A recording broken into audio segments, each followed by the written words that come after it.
Oke, video ini merupakan video latihan saya speaking. Saya kayaknya akan mulai nyoba latihan dengan speaking dengan AI karena menurut saya bagus aja gitu. Jadi buat kalian yang nggak punya teman practice speaking, kalian bisa coba latihan pakai ChatGPT, ngobrol pakai dengan ChatGPT atau dengan AI yang lain. Gemini juga bisa.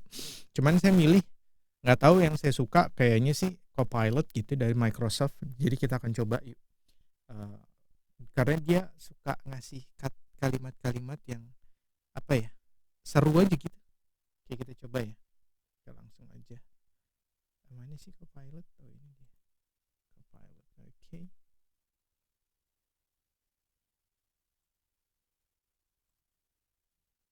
Hello. Can you hear Hey, me? Iman, what's up? I'm good. How are you? I'm doing great. Okay. Thanks. Can you hear me loud and clear? Absolutely, loud and clear. Okay, continuing our previous chat about practicing my English, I've been thinking about not relying too much on an app because I've been relying too much on an app called Grammarly in making.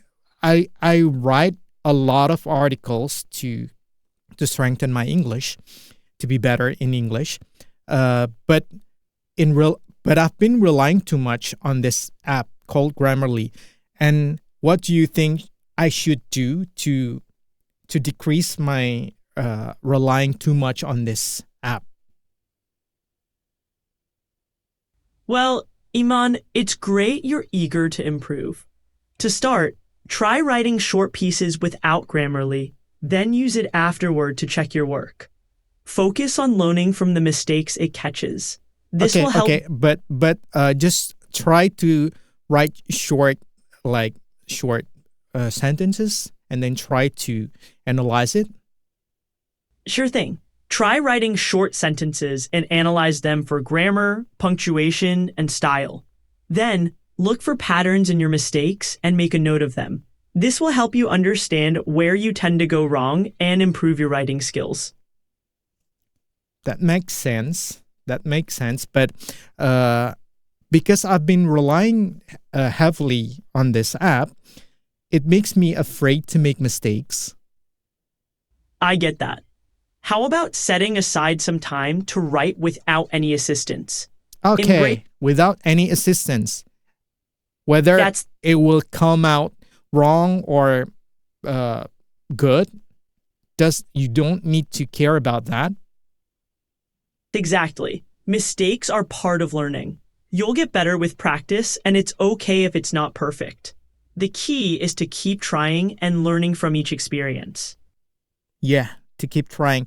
But I once have a British friend, so he's learning Indonesian and I'm learning English, and we do language swap, like the phrase that you used before. I'm learning from you that the language swap is a language exchange, is it?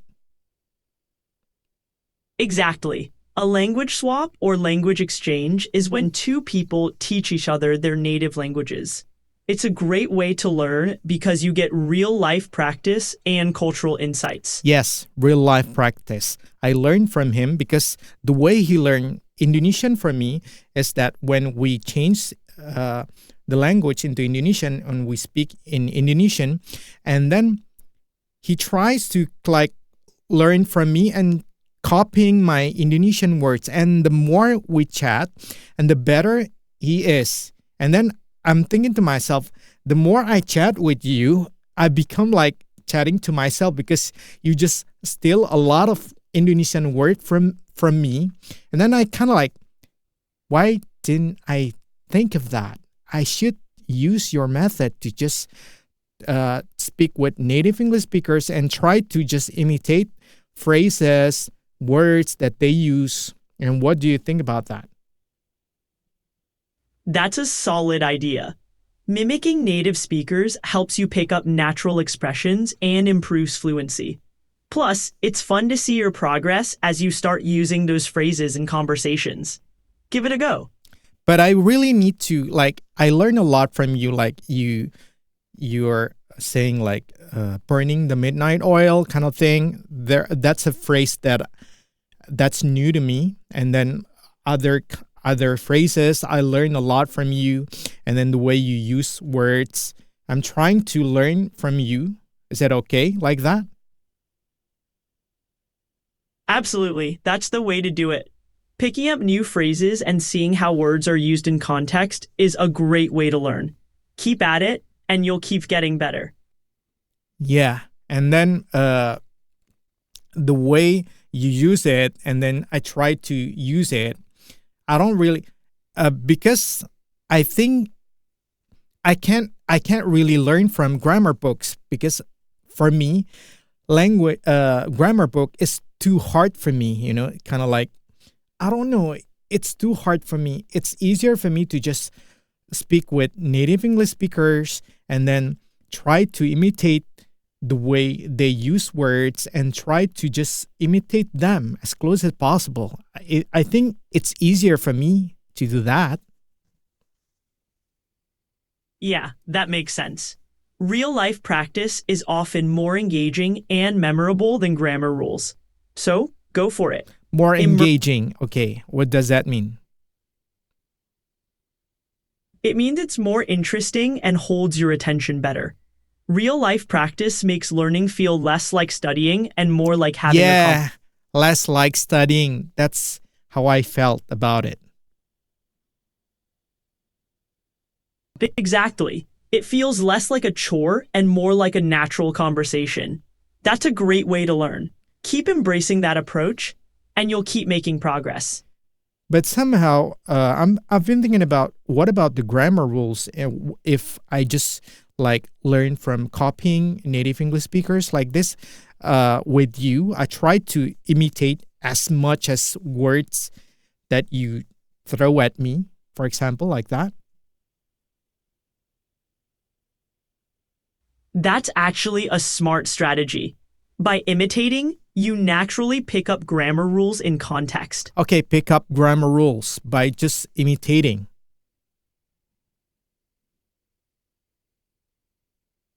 Exactly. You'll absorb grammar rules naturally by hearing and using them in context. It becomes second nature over time. So Okay, just second nature. What does that mean? It means something becomes so familiar and automatic that you do it without thinking, like a habit. So, if you practice enough, using correct grammar will feel natural to you. Okay, so I don't need to remember all that. Oh, this rules applies to this and this. You kind of like formulation for the grammar kind of thing, and this and that. I don't need to learn that formulation, that kind of boring stuff like that. Exactly. You don't need to memorize every rule. By immersing yourself in the language, By you'll immersing, what do you mean by that? By immersing. I mean surrounding yourself with the language. Okay, List. Mhm. go ahead. Go ahead. Continue. So, surrounding yourself with the language. This could be through conversations, media, or even thinking in English. The more you immerse yourself, the more natural it becomes. Okay, okay. I've been like, I listen to a lot of audio in English, but when it comes to speaking, it's kind of like, it makes me think. It doesn't just speak like that. I think I still need to practice my speaking because I never speak. I just listen and listen and listen and listen. That's a common challenge. Listening is great, but speaking requires active practice. Yes, Try active practice. Continue. try speaking more, even if it's just to yourself. Mirror what you hear in English audio and don't worry about mistakes. It'll help build your confidence and fluency. Okay, got it, got it. Thank you for today. I learned a lot from you. And what about talking maybe tomorrow about this? And I'm looking forward talking again with you, chatting again with you. Sounds great, Iman. I'm looking forward to our next chat. Take care. Okay, you take care too. Thank you.